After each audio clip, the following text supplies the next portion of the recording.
¿Quién es la persona más inesperada con la que terminaste saliendo? Salí en una cita con un chico que intentó robarme. Hace 2 años, regresé a casa después del funeral de mi padre. Tan pronto como abrí la puerta de mi apartamento, un tipo que sostenía una palanca salió de mi cocina, sosteniendo mi televisor. Vivo en la ciudad, por lo que los robos son comunes. El tipo comenzó a gritarme y dejó caer torpemente mi televisor y empezó a sostener la palanca como si fuera un bate de béisbol. Estaba tan atónita por lo que estaba ocurriendo que no me moví. El tipo me gritó que vaciara mis bolsillos debido al estrés de los últimos días con la muerte de mi padre. Simplemente empecé a entregar mis cosas, no por miedo a lo que estaba ocurriendo, sino porque esta era literalmente la peor época de mi vida. El peor momento, el peor minuto en segundos, mientras lloraba histéricamente. Le di mi billetera. Simplemente me senté en el suelo y abracé mis rodillas y le dije entre lágrimas que tomara lo que quisiera. Dudó, me miró. Dejó caer mi billetera y se sentó a mi lado. Inmediatamente empezó a reconfortarme. Empezó a disculparse.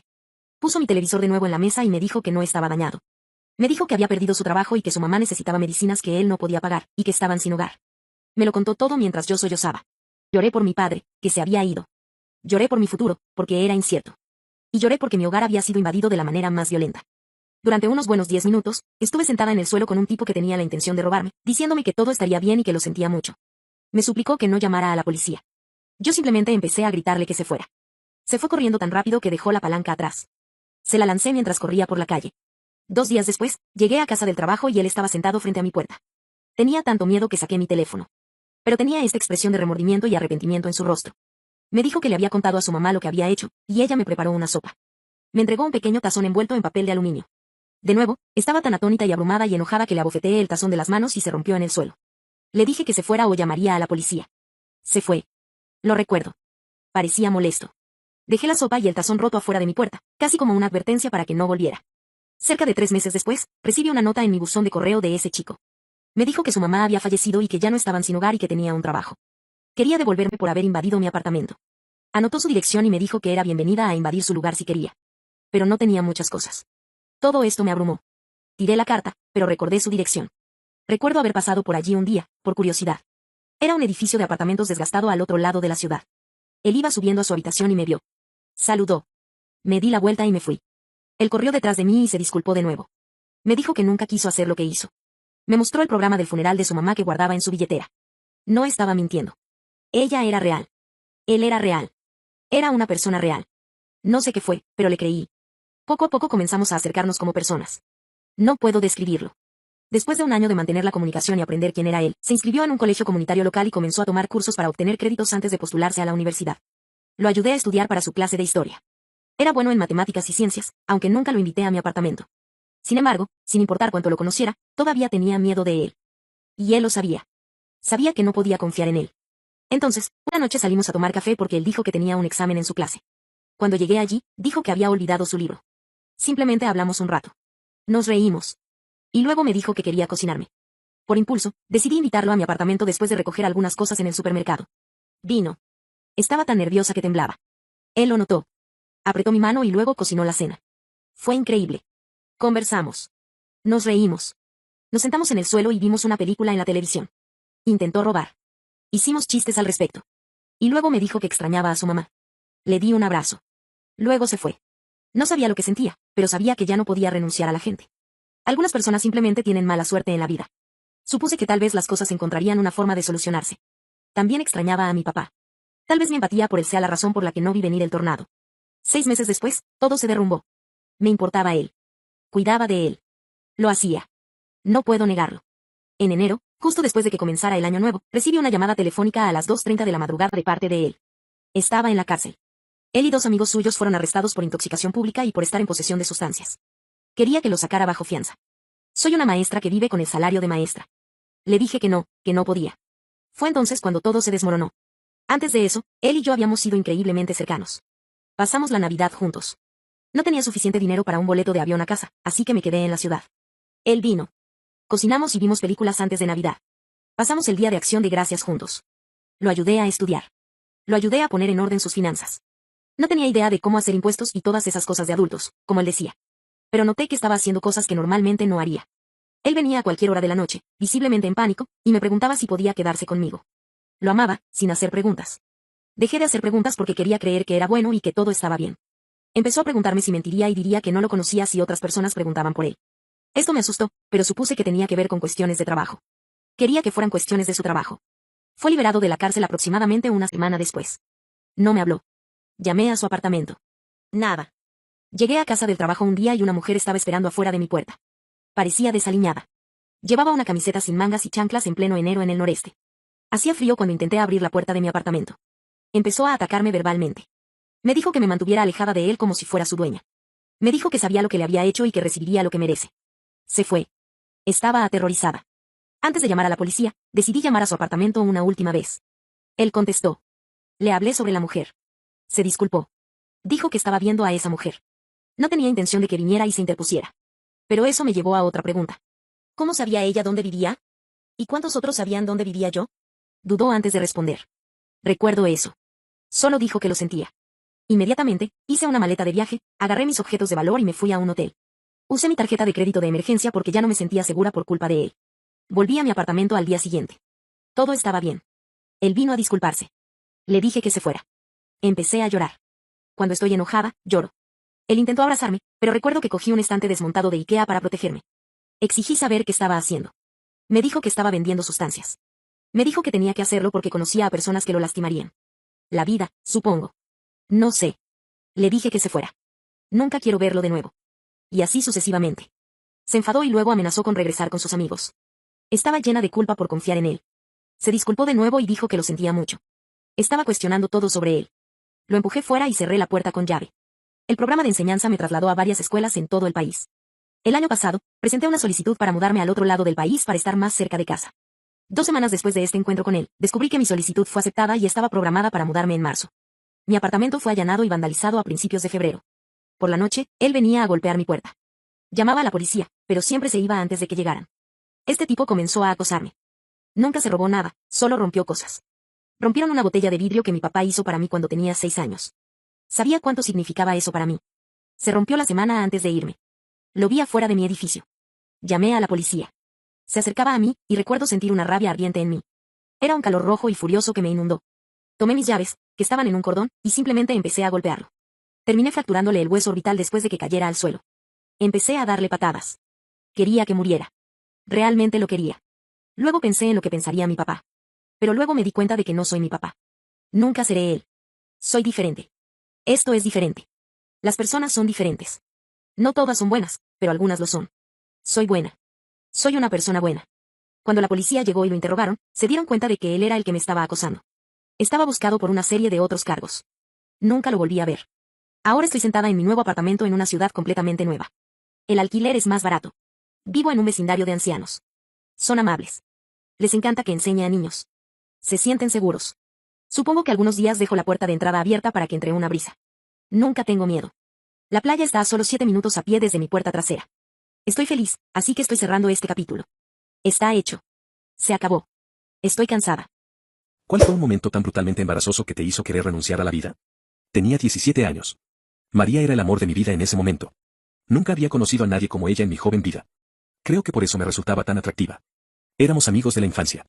Crecimos en la misma calle. Conocí a su familia toda mi vida. Las cosas entre nosotros cambiaron cuando llegamos a la preparatoria. Ella era popular entre nuestros compañeros. Yo no lo era. Nos distanciamos hasta el punto de apenas interactuar entre nosotros fuera de ocasiones aleatorias en las que nuestras familias se reunían y hacíamos pequeñas charlas sobre eventos en la escuela o lo que estaba sucediendo en la cultura pop. La forma en que la veía cambió por completo un día cuando llegó a la escuela con una camiseta de Slayer cortada que revelaba un tatuaje fresco con la frase latina Carpe Diem. No era el sentimiento del tatuaje. Mirándolo ahora, creo que es bastante gracioso. Fue la audacia que tuvo al entrar a una escuela pública en un pueblo conservador con eso. Ese día me di cuenta de que tenía que decirle algo. Y resultó que era temporada de baile de graduación. Durante 2 semanas, luché por reunir el valor para invitarla al baile de graduación. Cuando finalmente lo hice, decidí que le deslizaría una nota en su casillero cuando fuera al baño durante la clase. Había escrito "Quieres ser mi ángel de la muerte", con mi nombre firmado en el fondo. Al día siguiente, tenía química en el tercer periodo con ella. Podía sentir su mirada de vez en cuando durante la clase. Nos miramos un par de veces. Estaba seguro de que había visto mi propuesta y que la rechazaría con la ira de Dios si alguna vez decidía decirme algo al respecto. Cuando terminó la clase, ella pasó junto a mí sin siquiera mirarme por segunda vez. No me afectó demasiado. No esperaba necesariamente algo diferente. De hecho, estaba orgulloso de mí mismo por darle una oportunidad. Seguí a todos los demás al pasillo para guardar algunos de mis libros en un casillero y prepararme para el cuarto periodo. Cuando abrí mi casillero, vi mi nota pegada en la parte trasera de él. Brutal. La arranqué y la examiné más de cerca. Para mi sorpresa, había una nueva línea añadida a mi escritura original. Sí, pero solo si vamos de rojo. Me quedé sorprendido. Quería saltar de alegría, pero pensé que cualquier reacción podría revertir la decisión. Así que me comporté con naturalidad y metí la nota en mi bolsillo. Mi racha de buena suerte estaba allí. Había un virus estomacal rondando la escuela y lo atrapé sin saberlo de un amigo mientras estaba en su casa después de la escuela un día. Faltaban 2 días para el baile de graduación. Pensé que podría esperar y ver cómo me sentía cuando llegara el gran día. Pero nada me iba a impedir ir a ese baile con María. La noche antes del baile de graduación, me encontré agachado sobre el inodoro o sentado en él durante la mitad del día. Lo único que comí el día del baile de graduación fue Pepto-Bismol. Y Adam. Todavía me sentía un poco nauseabundo cuando llegué a casa de María para recogerla. Pero sabía que las medicinas me mantendrían estable hasta que terminara el baile. Lo hicieron. El baile de graduación fue genial. De hecho, llevábamos ropa roja, y lucíamos geniales en nuestra foto de pareja. Hacia el final de la noche, María me dijo que sus padres le permitían invitar a algunas personas a su casa para una fiesta posterior. Yo lo sabía, pero le dije que no podía ir porque me sentía un poco enfermo. Ella parecía decepcionada. Agarró mi rostro con ambas manos y me acercó unos 6 centímetros de distancia mientras miraba mi alma y me decía que tenía que entrar, que no tenía elección. Así que acepté a regañadientes. La fiesta posterior estuvo bien. Había más personas de las que esperaba. Prácticamente era todo el baile de graduación. Fue interesante ver a personas a las que había conocido durante la mayor parte de mi adolescencia en ese contexto. Mi opinión sobre muchas personas cambió, algunas para mejor y otras para peor. Estaba contento de estar en un rincón observando a la gente. No quería bailar porque cualquier movimiento podría hacer que mi estómago se revolviera nuevamente. En algún momento de la noche, María vino a bailar junto a mí y me dijo que tenía algo que mostrarme en su habitación. Me levantó del brazo y me llevó a su habitación. No era ingenuo. Era la noche del baile de graduación. Ella era mi cita. Y estábamos solos en su habitación. Todavía recuerdo la sensación de su primer beso. Fue mágico. En ese momento, tuve que tomar una decisión. Elegí arriesgarlo todo. Estábamos cerca de llegar a tercera base cuando escuchamos un golpe en la puerta. María gritó ocupado y rió. Luego, desde el otro lado de la puerta, escuchamos a sus papás buscándola. Conozco a los papás de María toda mi vida. Eran personas realmente geniales. Pero no sé si algún padre estaría bien con encontrar a su hija desnuda en la cama con el hijo de un amigo en su casa. María se levantó de un salto y comenzó a ponerse la ropa de nuevo. Yo seguí su ejemplo. Se tomó 2 segundos para arreglar su cabello antes de girarse hacia mí para arreglar el mío. Luego, ella tomó lápiz labial y me señaló la mejilla, y le señalé que tenía una marca en el cuello. Empezó a entrar en pánico. Abrió la puerta y me empujó antes de susurrar bruscamente, distrae por mí. Tomé 2 pasos antes de escuchar mi nombre desde mi izquierda. Cuando me volví, vi una mano extendiéndose para un apretón de manos, e instintivamente puse mi mano en la suya y saludé al padre de María como siempre lo había hecho cuando era más joven. Inmediatamente vi la expresión emocionada disolverse en su rostro. Sacó su mano de la mía. Miró su mano por un segundo. Me preguntó si acababa de salir del baño y se rió de cómo mis manos todavía estaban mojadas. Casi tuve un ataque al corazón cuando me di cuenta de mi error. Acababa de tocar su mano con los fluidos corporales de sus hijas. Me preguntó si había visto a María. Estaba petrificado, así que solo asentí esta noche. Me preguntó dónde la había visto, así que señalé la puerta de su habitación. Abrió la puerta y la vio en el espejo, aplicándose maquillaje en el cuello. Se detuvo por un segundo, luego su rostro se retorció de disgusto al darse cuenta de lo que estaba sucediendo. Solo pude mirar. Se giró hacia mí. Miró alrededor de la fiesta. Levantó la mano hacia su rostro. Luego me miró. La misma mano que usó para estrechar la mía se cerró en un puño. Mi corazón latía fuera de mi pecho. Vergüenza, humillación y bochorno se arremolinaron en mi cabeza. Ni siquiera había terminado de procesar completamente lo que acababa de suceder antes. Él lanzó su puño directamente a mi estómago. Tan pronto como su puño hizo impacto, pude sentirlo venir. Juro que vomité y me tiré un pedo al mismo tiempo. Caí al suelo, sin estar dispuesto a enfrentar a este hombre adulto. Se dirigió furiosamente a su habitación y cerró la puerta de golpe para evitar acabar con mi vida. Mientras yacía en el suelo, escuché risas provenientes del resto de las personas en la fiesta. La adrenalina hizo que no pudiera sentir el dolor tanto como podía sentir la vergüenza de mi error. Estaba seguro de que se burlaban de mí por rendirme tan rápido hasta que vi a alguien señalar mi trasero. Fue entonces cuando supe que la situación era mucho peor de lo que pensaba. Cuando recuperé la sensación en mis piernas después de que la adrenalina se desvaneciera, sentí una sensación húmeda y pastosa corriendo por mi interior. Había ensuciado mis pantalones frente a toda la clase de una manera tan agresiva que podía sentirlo deslizándose por mi espalda. Esto no fue un terror común que logró asomar la cabeza y rozar mis calzoncillos. Esto fue una diarrea violenta y explosiva que había salido disparada tan fuerte que pude sentir cómo subía por mi espalda. El resto de la secundaria fue brutal para mí. Había ganado el apodo de Scatman y tuve que llevarlo con todo el orgullo posible. No sé si lo habría logrado si no hubiera tenido a María a mi lado. Hoy, Juan y María están felizmente casados con 2 hijos. Pero nunca olvidaré el día en que mi suegro me dejó sin aliento. Dudo que él tampoco lo olvide. Mi ex me dejó para que unos tipos de fraternidad sudorosos la divirtieran. Ahora está rogando que vuelva conmigo. Éramos novios del instituto y fuimos el primer amor del otro en todo. Pensé que ella sería la indicada. Sin embargo, tenía otros planes. Después de una semana de fiestas en la universidad, volvió a casa y rompió conmigo. Su razón fue que, aunque me ama con todo su corazón y yo soy la persona con la que quiere estar para siempre y casarse mientras está en la universidad, no quiere estar atada y necesita poder divertirse. Incluso llegó a decirme que quería asegurarse de que supiera que siempre practicaría una intimidad segura para nuestro futuro juntos. Le rogué que no lo hiciera y que bajo ninguna circunstancia consideraría esto aceptable. Ella dijo que con el tiempo lo entendería y que dejara de ser un débil. Incluso me hizo prometer que usaría protección también. 2 semanas después, me llamó y me preguntó si había dejado de actuar como un niño inmaduro antes de que yo dijera algo. Comenzó a contarme todo sobre cómo tuvo encuentros con 4 chicos, 2 de los cuales fueron al mismo tiempo. Me derrumbé cuando me lo dijo. Ella dijo que no quería lastimarme, así que no me diría más sobre lo que hacía. Le dije que ya no tenía deseos de hablar con ella, punto. Que estaba dispuesto a trabajar en las cosas antes de que se acostara con otras personas. Eso fue el final para mí. Ella dijo una vez más que yo estaba siendo inmaduro y que solo esperaría a que yo la contactara cuando fuera lo suficientemente maduro como para entender que hay una diferencia entre intimidad y amor. Esa fue la última vez que hablé con ella hasta hace aproximadamente un mes, cuando volvió a casa y apareció en mi casa una noche, actuando como si hubiéramos estado juntos y no separados durante 3 años. No esperaba ni apreciaba mi reacción al verla. Abrí la puerta y allí estaba ella con una gran sonrisa en el rostro. Inmediatamente pidió entrar y le dije que saldría afuera, lo que evidentemente la sorprendió. Le pregunté qué quería y ella dijo, y cito, bueno, esa es una forma estúpida de saludar a alguien a quien amas. A lo que le dije que estaba delirando y que cualquier amor que había sentido por ella murió ese día. Me dijo que ya había empezado a tener intimidad con otros hombres. Sinceramente, tenía una expresión muy confundida en la cara y luego dijo, y cito de nuevo, ¿todavía estás atascado en eso? Y luego dijo, habría pensado que para ahora ya habrías madurado en eso. Le dije que no solo no había superado eso, nunca lo superaría, excepto para superar nuestra relación. En ese momento, ella me dijo, ¿quieres decirme que estás tirando todo lo que tenemos juntos por un problema físico estúpido? Sé que nos amamos y estamos destinados a estar juntos. Entonces, ¿cómo arreglamos esto? Estaba completamente aturdido. ¿Cómo puede una persona ser tan estúpida? Le pregunté qué estaba tirando a la basura. No nos hemos hablado en casi 3 años, excepto por mensajes de texto, y ni siquiera yo respondía. Se fue muy decepcionada y eso debería haber sido el final. Pero aquí está el problema. Ahora, he sido bombardeado por amigos, su familia e incluso algunos de mi familia que quieren saber por qué estoy tirando a la basura a alguien tan especial. Terminé contándole a los miembros de mi familia la verdad y después de escucharla, rápidamente se retractaron y me dijeron que le dijera que se fuera al diablo. Pero a su familia solo le dije que ella me dejó hace años. No habíamos estado juntos durante casi 3 años. Esto lo sorprendió, ya que ella les decía todo el tiempo que todavía estábamos juntos e incluso cuando estaba en casa en vacaciones les decía que planeábamos casarnos. Al principio no me creían que no nos habíamos visto en años, y aún no estoy seguro de que lo hagan. Le conté a mis padres y sugirieron que solo fuera junto con lo que ella dice porque ella es mi amor verdadero. Mis amigos están diciendo lo mismo. Ellos conocen la verdad, y sin embargo, piensan que estoy actuando de manera extraña con todo esto. Dicen que cuando eres joven, debes disfrutar de la vida.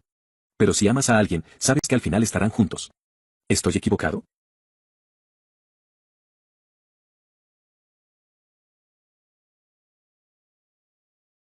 Desaparecí de la vida de mi prometido y de mi hermana después de que ella me tendió una trampa para ser abusada y luego me acusó de todo el incidente. Tenía 21 años cuando mi prometido me pidió que me casara con él. Él era la luz de mi vida. Nos conocíamos desde el preescolar, nuestras familias son muy cercanas. Él venía a cenar con nosotros a diario y viceversa. Él no tenía hermanos, pero yo tengo 2 hermanas mayores. Lo cual era muy importante, ya que él también era muy cercano a ellas. Crecimos juntos. Cuando comenzamos a salir, no creo que nuestros padres dejaran de celebrar durante semanas. Él me ayudó a lidiar con mucha de mi ansiedad e incluso cuando subí un poco de peso y mi madre me insultó diciendo que él me iba a dejar. Él la enfrentó y dijo que me amaba tal como era, no por cómo lucía, a pesar de que afirmaba que yo era la chica más hermosa del mundo para él. Solo estuvimos comprometidos durante 6 meses antes del incidente. Mi hermana del medio, llamémosla Sofía, era una persona muy fría, nunca mostraba cariño, solo se abría con mi prometido porque lo veía como un hermano y él también la ayudó mucho en sus momentos oscuros, como luchar contra adicciones y romper la ley. Ella y yo nunca nos llevamos bien, la quería mucho porque era mi hermana, pero no me gustaba como persona. De la nada, me dijo que quería llevarme a bailar a un club nocturno, ya que nunca habíamos salido juntas antes y se sentía mal por estar distante de mí. Acepté y esa noche salimos. Salir de noche no era realmente mi estilo, pero una vez que tomé algunas copas, me relajé un poco y empecé a divertirme. La noche iba bien hasta que Sofía vio a un chico al otro lado de la sala al que decía que quería escalar como un árbol. Se acercó a él y en pocos minutos volvió con una expresión amarga en el rostro. Le pregunté qué pasaba, pero no dijo nada. Seguí presionando porque no quería arruinar nuestra noche, entonces me dijo que el chico no quería su número, pero que quería el mío en cambio. Le dije que era un perdedor y que había muchos chicos alrededor que matarían por estar con una chica como ella, pero ella no cedió. Me dijo que necesitaba usar el baño y luego nos iríamos. Esperé por más de 1 hora. Durante ese tiempo estaba tomando diferentes cócteles y luego empecé a sentirme mareada y aturdida. Pensé en tomar un taxi a casa, ya que estaba segura de que Sofía se había ido. Sin embargo, al salir me encontré con un amigo de Sofía con quien había salido brevemente. Me preguntó si necesitaba ayuda para llegar a mi coche y le expliqué que iba a tomar un taxi. Él dijo que también se estaba preparando para irse y podríamos compartir uno. Le dije que estaba bien y salimos juntos del club y subimos al primer taxi que vimos. Traté de encontrar mi teléfono en mi bolso, pero me sentía cada vez más mareada. No recuerdo lo que pasó a continuación, ya que me desmayé y a la mañana siguiente me desperté en un sofá duro, con un dolor de cabeza insoportable. Cuando recobré la conciencia, me di cuenta de que estaba en la casa de un amigo de Sofía y mi teléfono estaba sobre la mesa de vidrio frente a mí, pero estaba sin batería. Cuando se dio cuenta de que estaba despierta, me ofreció algunas pastillas y agua y explicó que me desmayé en el taxi y que no recordaba la dirección de mis padres, así que simplemente me recogió y me trajo aquí, donde me acostó en el sofá. Le dije que necesitaba ir a casa porque mi prometido estaría preocupado. Llamó a un taxi y me fui. Cuando llegué a la casa de mis padres, mi madre, mi padre, Sofía, mi prometido y sus padres estaban todos parados en la sala. Pensé que estaban preocupados por mí, pero en el momento en que abrí la boca, mi prometido preguntó cómo podía hacerle esto a él. Intenté explicar que mi teléfono se había quedado sin batería, pero luego empezó a gritar sobre cómo podía engañarlo. Estaba desconcertada. ¿Por qué pensaría eso? Traté de explicar los eventos de esa noche, pero me interrumpían constantemente. Entonces Sofía intervino y dijo que yo era una mentirosa y cómo podía ser tan despiadada con un hombre que había estado a mi lado en las buenas y en las malas. Continuó diciendo que coqueteé con chicos aleatorios toda la noche y que cuando ella fue al baño, me vio salir con su amigo. Le conté lo que había sucedido y me mostró fotos en su teléfono donde, al salir, su amigo tenía la mano en mi espalda. Sí, la foto parecía horrible y estaba tan borracha que ni siquiera me di cuenta de que su mano estaba en mi espalda. Mi prometido estaba tan enojado que siguió gritando, y su madre y la mía estaban llorando. Luego le pedí a Sofía que llamara a su amigo y él confirmaría que no pasó nada, pero cuando ella lo llamó, contó una historia completamente diferente. Dijo que le supliqué que me llevara de regreso a su casa y que allí dormimos juntos varias veces. Me enfurecí y empecé a llorar y gritarle a Sofía porque sabía que ella había organizado todo esto para hacerme quedar mal. Le supliqué a mi prometido que me creyera, pero solo negó con la cabeza y se fue. Cuando todos se marcharon, mi madre me dio una bofetada en la cara y me dijo que me fuera. Salí y fui a la casa de un amigo, donde me quedé durante algunas noches. Durante esas noches, llamé a mi prometido llorando y suplicándole que me creyera, pero todo cayó en oídos sordos, ya que nunca devolvió ninguna de mis llamadas o mensajes de texto. Mi madre me mandó un mensaje diciendo que me estaba echando y que no podía creer que hubiera hecho una cosa así, y me dijo muchas otras palabras hirientes que no creo que pueda repetir aquí. Ni siquiera me dio tiempo para recoger mis cosas, ya que lo tiró todo. Ahora estaba sin hogar. Ningún miembro de mi familia me acogería, ya que eligieron el lado de mi prometido y mi madre. Estaba sin hogar y soltera en menos de un día y medio. Todo mi mundo había sido arrebatado debido a las mentiras de Sofía. Durante semanas, intenté de todo para recuperar a mi prometido y a mi familia. Mi límite llegó cuando llegó la Navidad y fui a la casa de mi madre para intentar reconciliarme. Durante ese tiempo, dormía de sofá en sofá. Cuando llegué a la casa de mis padres, toqué la puerta pero nadie respondió. Entonces, mi amigo me llamó y me dijo que acababa de ver en Facebook que mi familia estaba en otro estado celebrando la Navidad y habían publicado fotos en línea. Todos estaban allí, mis hermanas, padres, abuelos e incluso mi prometido y su familia. Cuando vi las fotos, no pude dejar de llorar, todos parecían tan felices. Lloré durante días antes de decidir bloquearlos a todos. Incluso devolví mi anillo de compromiso. Mi amigo conocía a alguien a un par de horas de distancia que estaba buscando ayuda en su restaurante e incluso tenía alojamiento arriba donde trabajaba, así que podía pagar un alquiler asequible y trabajar al mismo tiempo. Quería empezar de nuevo con mi vida, porque me dolía que nadie tomara mi lado y todos me dejaran arreglármelas por mí misma. Pude mudarme bastante rápido y me iba bien. El apartamento era pequeño y tenía que trabajar más de 10 horas casi todos los días, pero pude ahorrar mucho dinero. Ahora no vivo en el apartamento, pude alquilar un condominio mucho mejor, pero todavía trabajo en el restaurante como subgerente. Han pasado aproximadamente 2 años desde que me fui y no he hablado con ninguno de mis familiares. No tengo idea de lo que está pasando con ellos hasta que llamaron a mi puerta. Era mi ex prometido. Me quedé en shock, para decirlo menos, todos esos sentimientos volvieron de golpe y todo lo que quería hacer era abrazarlo. Pero luego recordé el dolor que sentía e intenté cerrarle la puerta en la cara, pero la detuvo y me pidió que lo dejara explicar. Dijo que Sofía se había casado y había confesado que mintió sobre la situación porque había encontrado a alguien a quien amaba tanto y se dio cuenta de lo horrible que había sido. Le pregunté cómo me encontró y dijo que mi amigo le dijo. Toda mi familia había estado tratando de ponerse en contacto conmigo y querían verme. Le dije que necesitaba tiempo para decidir si quería tenerlos en mi vida. Se fue y he estado en un lío desde entonces. No sé qué hacer. Oficiales de policía. ¿Alguna vez han tenido que arrestar a un miembro de la familia? Soy un oficial de policía gay y mi suegra, María, odia esas dos cosas de mí. Recuerdo el día como si fuera ayer cuando mi compañero y yo salimos de la comisaría para ir al coche patrulla. Vi a María. Se acercó a mí. No lo suficientemente cerca para una conversación, pero lo suficientemente cerca como para que pudiera oírla. Empezó a decir algo sobre mi novio y el dinero que necesita de él. La vi, pero la ignoré completamente. Simplemente pasé junto a ella sin decir una palabra y fui directamente al coche patrulla para comenzar mi turno. Retrocedió un poco, esperó hasta que subiéramos al coche y justo antes de encender el motor y empezar a conducir, agarró una piedra del tamaño de un puño de un macizo de flores cercano y la lanzó contra el parabrisas de nuestro coche. Los cristales de nuestros coches son bastante resistentes. Afortunadamente, se agrietó pero no se rompió. Y no terminé con la cara llena de vidrio. No estaba conduciendo. Mi compañero estaba al volante y era obvio que apuntaba al asiento del pasajero, donde yo estaba sentado. Luego probablemente se dio cuenta de que hacer eso a un coche de policía frente a 2 oficiales de policía en una comisaría no era lo más inteligente que podía hacer. Y se dio la vuelta y salió corriendo. Salí y la perseguí. Esta persecución no fue muy larga. No llegó lejos de la comisaría cuando la alcancé en un parque cercano. Y fue entonces cuando comenzó a armar el mayor escándalo que jamás había visto. María no tenía intención de dejarme ponerle las esposas. En cambio, se dejó caer al suelo y empezó a gritar pidiendo ayuda. Ten en cuenta que era temprano en la mañana, pero ya había bastantes personas en el parque. Estaba gritando a todo pulmón. Me están maltratando. Llamen a la policía. Este no es un oficial de policía real. Está tratando de secuestrarme y cosas así. Estaba gritando tan fuerte pidiendo ayuda que todos en ese parque dejaron lo que estaban haciendo y nos miraron. No hubo una sola persona que no nos estuviera mirando. Puedes pensar que soy un hombre y ella es una mujer, así que debería poder retenerla. Pero en realidad, no es tan simple. Ella estaba golpeando, arañando y mordiendo.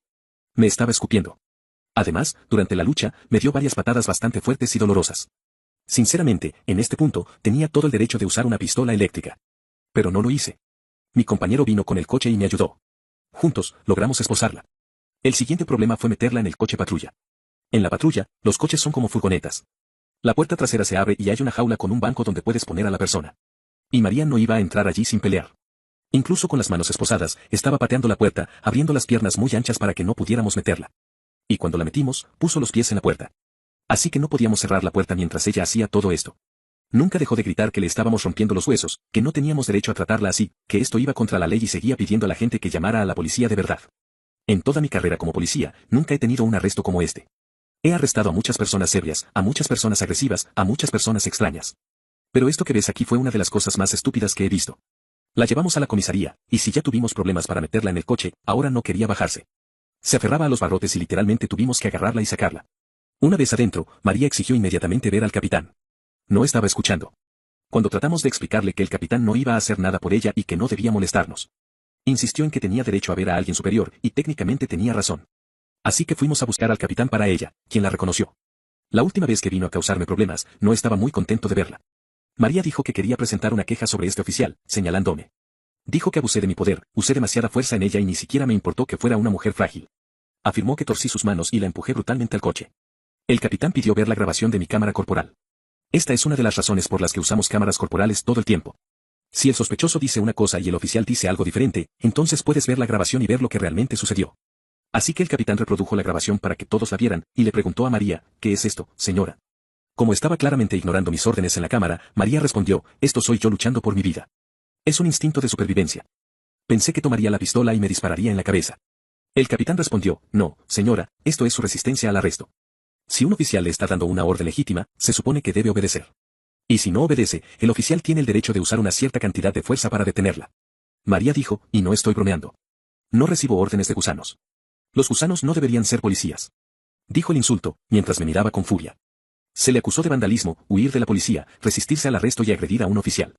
Y justo cuando iba a ser llevada a la cárcel, María comenzó a quejarse de repente de que no se sentía bien. Dijo que le dolía el corazón y se sentía mareada.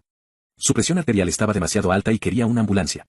Y nos dimos cuenta de que probablemente lo estaba pensando, pero solo para estar seguros, no estábamos equivocados. Y no murió al llegar a la cárcel. De todos modos, llamamos a una ambulancia. Los paramédicos vinieron y la examinaron, y tal como pensábamos, estaba bien. Su ritmo cardíaco estaba normal. Su presión arterial estaba normal. No necesitaba ser hospitalizada. Estaba pensando, ¿qué crees que habría pasado, María? Los cargos no desaparecen solo porque vayas al hospital. Probablemente no sabía eso. Incluso si hubiera sido hospitalizada, un oficial habría ido con ella y se habría quedado con ella todo el tiempo. Y tan pronto como estuviera bien de nuevo, la habrían llevado a la cárcel de todos modos. No habría podido escapar si eso es lo que estaba pensando hacer. La ambulancia se fue. Y aunque nuestro capitán es un hombre muy tranquilo y compuesto en este punto, parecía muy agitado. Preguntó, señora, ¿ya se acabó el circo o va a seguir con más tonterías? María luego le preguntó si iba a castigarme, y él respondió que no, no iba a castigar a un oficial simplemente por hacer su trabajo. Y luego María lo miró directamente y dijo, ¿tú también eres un gusano? Al principio no podía creer que realmente le hubiera preguntado eso al capitán. Sé que no es gay, pero esto probablemente fue lo más inapropiado que podría haber hecho. Él sabe que soy gay porque me vio obligado a salir del armario cuando María trató de causarme problemas antes. Cuando María trató de causarme problemas hace un tiempo. El capitán ordenó que la llevaran a la cárcel de inmediato. Y aún así, ella aún tenía la audacia de seguir hablando. Insistió en hacer una llamada telefónica para que pudiera llamar a su hijo y hacer que pagara su fianza. No estoy seguro de por qué piensa que mi novio la va a liberar esta vez cuando no lo hizo la última vez. Dado que no era la primera vez, lo llamé primero y le dije que su madre había sido arrestada. Él parecía bastante complacido, ya que está cansado de su comportamiento. El capitán ofreció a mi novio venir a la comisaría y ver la grabación si lo deseaba. Pero realmente no queríamos mostrarnos como una pareja gay más de lo absolutamente necesario. María llamó a mi novio y él se negó a pagar su fianza, y mi colega dijo que ella lloraba todo el camino a la cárcel. Enfrentaba cargos por agredirme como oficial. El sistema de justicia se encargaría de su caso ahora.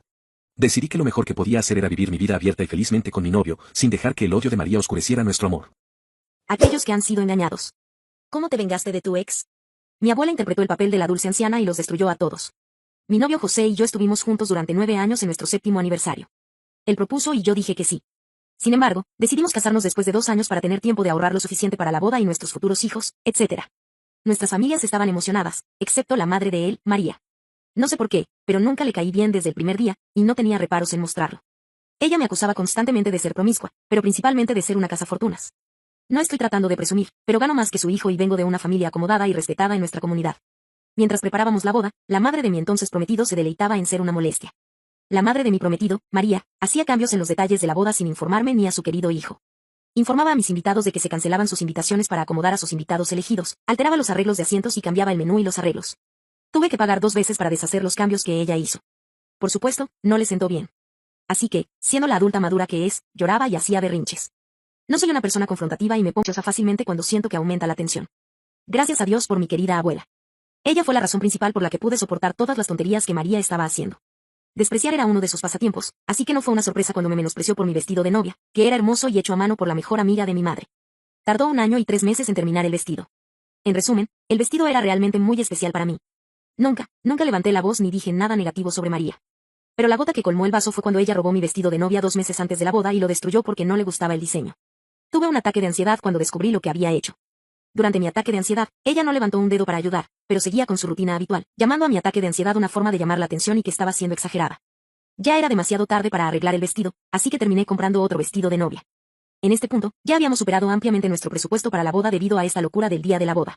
Y, sorpresa, mi apuesto prometido fue un no presentado. Nadie sabía dónde estaba y nadie podía comunicarse con él. Estaba devastada. Y un completo desastre. Y, por supuesto, María pensó que era una oportunidad perfecta para atacarme verbalmente y burlarse de mí. Me presenté a trabajar al día siguiente, tratando desesperadamente de distraerme de todo el caos. 3 días después, descubrí que me había estado engañando durante 1 año con una amiga en común. La peor parte fue que todos trabajábamos en el mismo lugar. Como dije, no soy una persona confrontativa, así que hice lo posible por evitarlos y evitar el drama. Sin embargo, su amante, Julia, comenzó a atormentarme al mostrar intencionadamente cuán dulce era José, como la trataba como una princesa, con una exhibición pública de afecto nauseabunda. También decidió difundir rumores y hablar mal de mí solo para irritarme. Pero no funcionó. Julia, con la ayuda de María, comenzó a dirigirse a mi familia. Como mencioné, mi familia es respetada en nuestra comunidad y todos sabían lo que había sucedido entre nosotros. Así que algunos de nuestros amigos cercanos nos informaron sobre los comentarios maliciosos de Julia sobre nuestra familia. Por supuesto, mi exprometido, siendo la serpiente sin espina dorsal que es, no hizo nada y se puso del lado de su nueva amante. Ahora soy muy cercana a mi abuela. Ella fue quien me crió cuando mis padres murieron. Amo y respeto a esa mujer. Es un ejemplo de una mujer elegante. Tiene esta amabilidad reconfortante, pero puede ser muy intimidante cuando la situación lo requiere, por lo que es respetada y querida en nuestra comunidad. Siempre tenía una sonrisa en el rostro y trataba bien a todos. Y si no fuera por ella, no creo que hubiera sobrevivido después de todo lo que me había pasado. Entonces, cuando comenzaron a difamarla, estaba decidida a destruirlos a ellos y a mi exprometido sin espina dorsal. Estaba furiosa en este punto, así que comencé a idear cómo arrastrarlos hacia abajo. Hablé con mi abuela al respecto, pero me convenció de que no lo hiciera. Dijo que simplemente debería dejar mi ciudad natal por un tiempo, tomar un respiro y tomarme un tiempo para sanar. Después de semanas y semanas de discusiones, finalmente vi cómo todo lo que había sucedido y estaba sucediendo estaba afectando mi salud. Así que cedí a la idea de mi abuela. Me fui y no contacté a nadie de mi ciudad natal excepto a mi abuela. Pasaron 2 años y recibí una invitación para nuestra reunión de la escuela secundaria. Para entonces, realmente extrañaba a mis amigos y familiares, así que decidí que era hora de regresar y reconectar con todos. Todos se sorprendieron al verme y me recibieron con calidez. Definitivamente sentí que había vuelto a casa. Un día estaba en la fila para volver a llenar mi bebida cuando escuché a 2 chicas hablando sobre cómo Julia estaba embarazada. Y el padre del niño es un hombre casado. Tenía mucha curiosidad, pero decidí no preguntar, ya que ya no quería estar al tanto de lo que estaba pasando con ellos. Al día siguiente, me encontré con mi primo favorito y la curiosidad pudo más conmigo. Así que le pregunté sobre lo que había sucedido después de que me fui, y, caramba, no estaba preparada para lo que me contó. Mi abuela siempre tenía un carácter alegre. Siempre saludaba a todos y charlaba con cualquiera. Pero aparentemente, cuando me fui, empezó a actuar de manera diferente. La abuela feliz de al lado había desaparecido. Siempre tenía una sonrisa sombría. Incluso su forma de hablar cambió. Hablaba de lo mal que se sentía por mí, de lo mucho que sufría porque su querida nieta estaba pasando por un momento tan difícil y de cómo se le rompía el corazón saber que no podía hacer nada para aliviar mi dolor. La gente a nuestro alrededor conocía a la abuela como alguien que odiaba que la vieran como débil e indefensa, así que fue una verdadera sorpresa ver a la abuela en ese estado. A pesar de lamentar mi desafortunada situación, ella solo tenía palabras amables para José, María y Julia.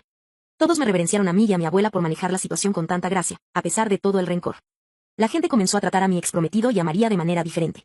Se convirtieron en parias sociales después de enterarse de lo que habían hecho tanto José como María y cómo me trataron. La mayoría de los miembros de la familia cortaron lazos con ellos. El esposo de María, un buen hombre pero muy tímido, al parecer fue estudiante de mi abuela, así que solicitó el divorcio y declaró que María podía quedarse con lo que quisiera del matrimonio, con tal de que él no tuviera que lidiar con ella nunca más. En cuanto a mi exprometido, la mayoría de nuestros amigos en común se pusieron de mi lado durante el tormento. José estaba en proceso de ser promovido para asumir como jefe del departamento. Esto era importante porque, si se materializaba, se convertiría en el jefe más joven en la historia de la empresa. Sin embargo, debido a lo que había sucedido y al hecho de que su jefe era un amigo cercano de nuestra familia, todo se fue por el desagüe. José no fue despedido de su trabajo porque su jefe pensó que sería una salida fácil. Mi abuela también habló con su jefe, diciendo que despedir a José sería incorrecto y poco ético, volviendo a jugar su carta de dulce anciana. Julia fue descubierta teniendo una aventura con uno de sus jefes. Lamentablemente, este jefe suyo estaba casado. La esposa descubrió la aventura, pero no sabía quién era la tercera persona. Obviamente, se presentaron demandas de divorcio y ambas partes acordaron que era un divorcio sin culpa. Eso fue hasta que la esposa recibió pruebas comprometedoras tanto de Julia como del jefe, que fueron enviadas de forma anónima. Mi abuela contrató a un investigador privado para recopilar pruebas suficientes para incriminar tanto a Julia como a su jefe. La esposa no solo demandó el 80% de sus bienes, sino que también presentó una demanda para revocar la licencia de Julia por motivos de depravación moral. A medida que avanzaba la investigación, descubrieron que Julia y su jefe habían estado robando de la empresa. Mi abuela me contó que poco después de que Julia perdiera todo, la vio en el supermercado y decidió entablar una pequeña conversación con ella. Se acercó a Julia con una sonrisa en el rostro y una botella de aceite de oliva en la mano izquierda. Mi abuela es muy tranquila, así que con una sonrisa grande y enfermiza, comenzó a decirle a Julia que era inútil y que sentía mal. Sus padres perdieron el tiempo criándola. Por supuesto, Julia se enfureció y comenzó a gritarle a mi abuela. Un cliente que vio lo que estaba sucediendo llamó al gerente de seguridad. Cuando el gerente preguntó qué había sucedido, Julia comenzó a explicar furiosamente y a repetir lo que mi abuela acababa de decirle. Mi increíble abuela luego puso su sonrisa sombría y dijo que me había abordado porque quería saber si ese era el tipo correcto de aceite de cocina que estaba buscando. No podía leer la etiqueta porque olvidé mis gafas en casa. Lo siento, señorita. No quise molestarte. Solo necesitaba un poco de ayuda. Esto enfureció a Julia. El gerente se volvió hacia mí y dijo, señora, la anciana solo necesitaba un poco de ayuda, y estoy bastante seguro de que la dejaría en paz si simplemente le dijera que no quería ser molestada. Mi abuela luego dijo, está bien, señor. Fui yo quien cometió un error. Lo siento de nuevo, señorita. Espero que tengas un día hermoso por delante. Todos los que vieron el alboroto le lanzaron miradas despectivas a Julia en el supermercado. Algunos fueron incluso muy amables y se ofrecieron a acompañar a mi abuela mientras hacía sus compras. Una cosa que la gente no sabía de mi abuela es que es muy astuta. Sabe cómo jugar la carta de la dulce anciana muy bien. Mentir sobre mí en el trabajo. Te estás muriendo sin tu seguro de salud. Trabajo de forma remota en el Reino Unido para una gran empresa de tecnología brindando soporte de software. Soy parte de un equipo con miembros de todo el mundo. He estado en este trabajo durante unos 10 años, y aparte de los problemas importantes que he tenido con este chico, realmente disfruto de mi trabajo. Cuando comencé en la empresa, no diría que era inexperto. Tenía unos 7 años de experiencia en la industria. Definitivamente era inexperto en la empresa. Pero el trabajo para el que fui contratado utiliza tecnologías con las que me sentía cómodo. El punto que estoy tratando de transmitir aquí es que no estaba completamente ajeno a todas las aplicaciones respaldadas por nuestra empresa. Todos en mi equipo eran muy amables y estaban dispuestos a ayudar. Excepto Juan. Juan es probablemente lo que llamarías el gurú del equipo, a unos 5 años de la jubilación y parte de los muebles de la oficina, había estado en la empresa durante casi 40 años. Todos etiquetaban a Juan como el único al que acudir cuando estabas realmente en apuros. Cuando comencé, de hecho encontré que Juan tenía un conocimiento muy alto y la mayoría de las veces tenía respuestas a cualquier pregunta oscura que pudieras tener. Las cosas iban muy bien y nuestro equipo funcionaba bien. Con el tiempo, también llegué a conocer al resto del equipo. Y mi mejor amiga era una mujer llamada Marta. Tenía una edad y nivel de experiencia similares a los de Juan y, en mi opinión, era tan conocedora como él. Un día, Marta y yo estábamos en una breve llamada charlando sobre un problema de trabajo. Cuando empezamos a hablar de otras cosas, hablamos de nosotros mismos y también del equipo. Yo había dicho que aún no había conocido a nadie en persona, y fue entonces cuando ella me dijo que había conocido a Juan en persona hace un par de años. Ambos estaban en los Estados Unidos y los invitaron a una conferencia tecnológica en Nueva York. Me dijo que tenía graves problemas de salud debido a su peso y que cuando estaba en casa a menudo necesitaba oxígeno y medicamentos. Su plan era aguantar hasta poder jubilarse temprano para que no tuviera que preocuparse por pagar su seguro médico. Eso me pareció un plan lo suficientemente razonable, y pronto estábamos hablando de otra cosa. El problema comenzó alrededor de 2 años después de que ingresé a la empresa. Empezamos a movernos en una nueva dirección en cuanto a las aplicaciones que íbamos a ofrecer a los clientes. Y para lograrlo, nos capacitaron en un montón de cosas nuevas. Lo vi como una gran oportunidad, un igualador. Si nadie en nuestro equipo tenía experiencia con este nuevo software, entonces estaría en igualdad de condiciones con todos. Esto me fue muy bien y puse mucho tiempo y esfuerzo en aprender lo máximo posible. Juan no mostraba mucho interés en las cosas nuevas. Seguía dedicando la mayor parte de su tiempo a las herramientas antiguas en las reuniones del equipo. Claramente se le notaba molesto de que su estatus de gurú gradualmente se volviera cada vez más insignificante. No era algo personal. Trabajamos en software y tienes que adaptarte para mantenerte competitivo. Con el tiempo, quedó claro para el equipo cuánto trabajo estaba poniendo, y estaba en camino de convertirme en el especialista en el nuevo software. Durante este tiempo, Juan comenzó a atacarme por cualquier cosa que pudiera manejar plausible. Por ejemplo, si llegaba tarde a una reunión del equipo porque una llamada de cliente se alargaba, se aseguraba de interrumpir cualquier cosa que se estuviera diciendo para comentar algo como bueno, mira quién ha decidido honrarnos con su presencia. Aunque él mismo había sido culpable de lo mismo en el pasado, cosas como cambiar el correo electrónico que enviaba que lo incluía a él y a nuestro jefe en un correo electrónico. Respondería con alguna queja o observación no relacionada, completamente irrelevante para lo que realmente se estaba discutiendo. Un día, Marta me llamó y me preguntó cuál era mi problema con Juan. Le dije que no tenía ningún problema en absoluto con él y que él simplemente parecía tener algo en mi contra. Ella dijo que si lograba averiguar algo, me lo informaría. Las cosas continuaron así durante un par de años. Seguí siendo el especialista y él siguió tratando de desacreditarme y pintarme en la peor luz posible. Un día tuvimos un incidente importante, uno que literalmente podría haber costado a la empresa millones en multas de SLA si no se hubiera resuelto rápidamente. Nuestra gerente nos dividió en equipos para solucionar áreas específicas y me emparejó con Juan. No estaba contento al respecto, pero en fin. Yo era un profesional. Hicimos una llamada y comenzamos a trabajar en el problema a medida que avanzaba nuestra llamada. Estaba quedando claro porque él no me caía bien. No sabía nada sobre la nueva aplicación. No había hecho ningún trabajo en ella. Todo lo que le pedía que verificara, necesitaba que lo guiaran. Incluso para las tareas más básicas. Finalmente, simplemente compartí mi pantalla y le dije que me observara. Entré en el sistema a través de tantos registros y finalmente encontré que el problema estaba en una actualización reciente que habíamos instalado. En este punto, él colgó la llamada. En ese momento, no pensé mucho en eso porque usábamos Skype para negocios y podía ser un poco inestable. Simplemente continué con lo que estaba haciendo. Nuestro procedimiento era no deshacer ningún cambio hasta que fuera aprobado por el gerente senior porque yo era el responsable de implementar y revertir parches. Hice algunas notas sobre lo que necesitábamos hacer y luego volví a la llamada principal. No estaba preocupado en absoluto porque las actualizaciones problemáticas sucedían de vez en cuando. Simplemente no solían tener este nivel de impacto. Tan pronto como lo hice, fui absolutamente destruido por el gerente de incidentes. Aparentemente, Juan había regresado a la llamada grupal e informado a todos los presentes que la interrupción había sido causada por un error que yo había cometido en el proceso de implementación y que Juan me había dicho cuál era la corrección correcta, pero me había negado a implementarla. En ese momento, estaba furioso. Había dicho con precisión la causa del problema porque yo mismo le había demostrado cómo encontrarla. Incluso le había mencionado tontamente lo que pensaba que solucionaría el problema debido al tiempo que él había estado en la empresa en comparación conmigo. Solo nuestro equipo inmediato sabía la verdad sobre quién era realmente la persona más calificada en esta situación. Su reputación histórica todavía tenía mucho peso con las personas que no trabajaban con él a diario porque este incidente fue tan importante. Más de 100 personas estaban en esta llamada, varias de ellas 2 o 3 niveles por encima de nuestro equipo. Me hizo parecer un idiota imprudente e incompetente, y la gente le creyó. A pesar de las protestas de mi gerente, fui disciplinado y recibí una advertencia verbal. Mientras tanto, él fue felicitado por evitar un posible desastre para la empresa y le dieron un reconocimiento. Estaba tan enojado y un tiempo después, Marta me llamó. Aparentemente, Juan había estado presumiendo con ella de haber puesto en su lugar a ese inteligente y presuntuoso. Ella estaba sorprendida y le preguntó de qué estaba hablando. Su verdadero problema era que él pensaba que lo había faltado al respeto al intentar asumir su papel como especialista en el nuevo software. Esa no era mi intención en absoluto. No veía como mi culpa que él fuera demasiado flojo para hacer el trabajo de nuevo. Lamenté con Marta que no hubiera grabado la llamada. Ella se rió y dijo que Skype muestra cuando estás grabando una llamada y que él nunca hubiera revelado todo mientras estaba siendo grabado. Tuve de inmediato una idea brillante. Decidí enfrentar a Juan uno a uno.